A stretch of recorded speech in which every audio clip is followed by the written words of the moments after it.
Você já imaginou alguma coisa que, na verdade, quando você se deparou com a realidade, percebeu que a imaginação sua não condizia com a realidade?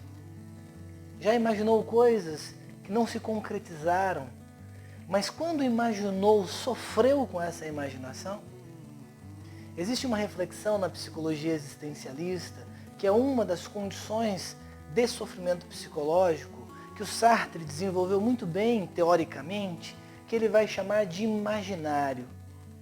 Imaginário é essa condição posta na relação com o mundo quando a gente se relaciona com as coisas, não a partir do que elas são de fato, mas a partir da nossa história, nós imaginamos como elas poderiam ser, como elas deveriam ser. E esse imaginário que temos é uma condição de grande sofrimento. Porque na medida em que vamos vivendo coisas agoniantes na vida, nós vamos projetando para o futuro, para as coisas que estão por vir, um imaginário, nas certezas de que as coisas não vão dar certo, nas certezas dos nossos fantasmas do passado. E nós passamos a nos relacionar, não com a vida real e concreta, mas com aquilo que, de certa forma, já nos incomodava e que lança-se sobre o nosso futuro ainda como uma grande incomodação. Ou seja, nós nos incomodamos com aquilo que imaginamos que a vida vai ser, quando efetivamente nós não sabemos se ela de fato será assim. Nós perdemos a concretude da vida, nós perdemos aquilo que a vida passa a ser na medida em que vivemos e a percebemos.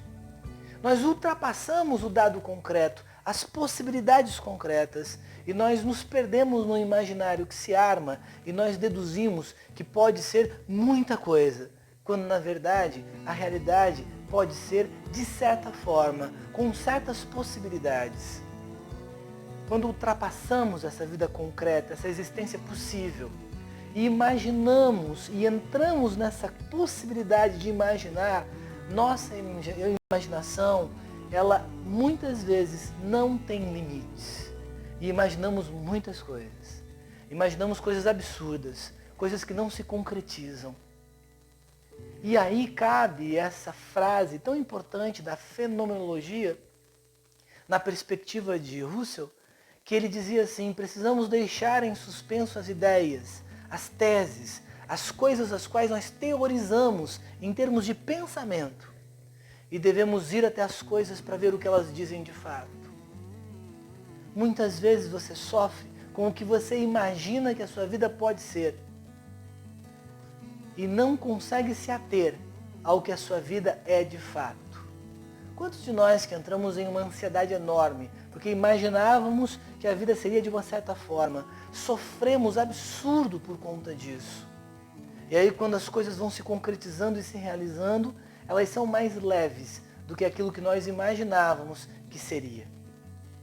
Portanto, a condição imaginária que temos, quando ela carrega uma história difícil, a tendência nossa é ultrapassarmos a realidade e colocarmos como certezas coisas complicadas, como se o futuro assim fosse, tal como nossa história assim já foi. Não venhamos jamais a perder a concretude da vida, a vida real como ela é de fato. Porque se nós nos perdermos no imaginário, nós antecipamos um sofrimento, nos enchemos de ansiedade e às vezes, quando de fato ocorre aquilo que imaginávamos tão mais assustador, as coisas não são tão assustadoras assim. E aí nós estamos sofrendo só e unicamente com a nossa condição psicológica que armou algo tão horrível que a realidade não trouxe. Pense nisso.